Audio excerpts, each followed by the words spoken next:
Remember how episode 4 focused on developing the characters, especially Carol and the joint? This episode focuses on pushing the story forward.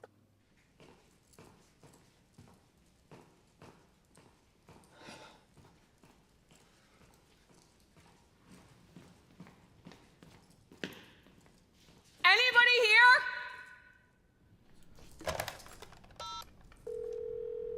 Hello, Carol. Hey, where did This everybody... is a recording.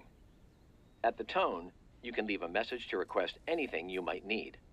We'll do our best to provide it. Our feelings for you haven't changed, Carol. But after everything that's happened, we just need a little space.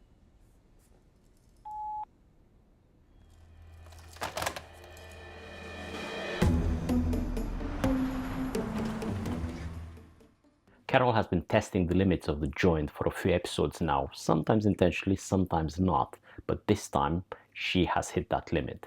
Now, quick warning here, I'm gonna spoil the previous episodes now, especially episode 4, so if you have not seen it, this is your time to step away, please, because I'm about to spoil it. Now, the cliffhanger at the end of episode 4, when all the joined across the entire world broke down crying and repeating, please Carol, please Carol, please Carol, was the result of Carol drugging Zosha and forcing her to tell how the joining can be reversed. Well, she doesn't really get the answers. The consequences hit really hard. Zosha has a heart attack at the end of episode 4 and she's now back in the hospital. We don't find anything more about her condition in this episode, but honestly, at this point, she probably deserves the Employee of the Month award from the joint because of the suffering she has to endure all the time at Carol's hands. Past 3 episodes, I can't remember her being out of the hospital. But instead of the joint completely blanking Carol, they politely get annoyed with Carol and then they leave Albuquerque in massive numbers. So all of them. There is a brilliant scene where Carol falls asleep in the hospital corridor where Zosha is treated.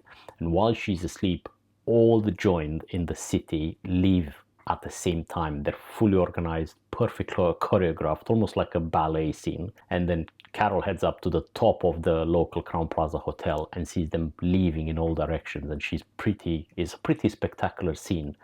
I never realized that all these joined have stayed around town just for Carol, essentially. I always thought they had other things to do, like, maintaining systems or growing the food. But now, actually, they're all gone. So essentially, they don't need to stay around Carol to serve her anymore.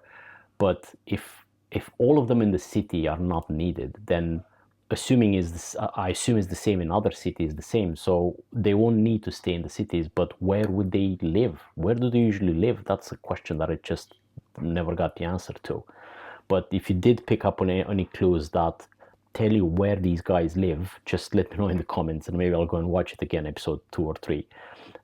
But Carol is not completely abandoned. The joints still look after her, but instead of speaking to her directly, they pre-record every message so they don't have an interaction with Carol. So essentially, they're not exposed of her trying to pull the answer to that question again. So whenever she needs something collected or dropped off, there is a drone that is clumsily maneuvered. They will deliver or pick up stuff for her, which there's a couple of scenes that's really funny with that, what happens with that drone. Carol, being her usual angry and spiteful self, she becomes determined to learn even more about the joint. So it's like a know your enemy type of situation. Now, at the same time, she is feeling loneliness, and I think that's what this episode is all about. But now it becomes even worse because the joints are gone and she has nobody to shout out. There's nobody left to shout out. She tries to cope by investigating the joint a bit further. So this is advancing the story in the episode, but essentially in the back is and you can see this, essentially it is her struggling to cope with that being by herself. She continues with her daily routine of drinking and eating and thinking about her best friend Helen, just to keep herself occupied. And she discovers that the joint feed themselves on cartons of milk, which gives the episode the title Got Milk.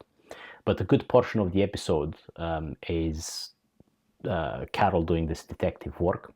She follows the trail of where the milk is coming from to the bottling factory and to the packaging plant and so on and so on. She discovers that it is not milk actually at all, but some sort of oily, tasteless substance that they drink. Now, it looks strange, but it is not harmful, and Carol knows this. And considering it is the joint, that substance is probably the healthiest, purest substance that they can get. It's probably full of protein and just exactly what they need to be fed with in order to survive. But Carol needs to investigate all of this stuff just to stay sane, and you can see that when she does the recordings. So she records everything she finds, all these clues and revelations that she thinks of, and she's initially excited about it, and she records them and sends them over to the other 12 people who are like her, hoping to trigger them, to push them into action with these new discoveries. She does have hope that somebody will get back to her, and you can see in a glimpse of really good acting there that she is losing that hope. She's losing the will to continue to push, and she's a bit desperate, but she hides it very well because she doesn't want to look vulnerable. Again, moving the story forward, the episode ends with Carol discovering something really shocking in one of the packaging facilities used by the joint. And I'm sure there are many more clues hidden throughout this episode that I haven't picked up on. One of them is in the very last scene, she finds all this food stored it seemed abandoned, to be honest. So again, that explains that they don't need to eat any of that. They just need that substance to be fed with. And then there is this massive, shocking reaction of Carol when she discovers something on a shelf, which we'll probably find in the next episode. It's a very good episode. I tend to like the character-driven episodes more than these, but that's just because I'm used to the Breaking Bad way, to the Better Call Saul way of TV series from Vince Gilligan. But if I've missed any clues, let me know in the comments. Really good episode. Look forward to the next one, and I will see you next time.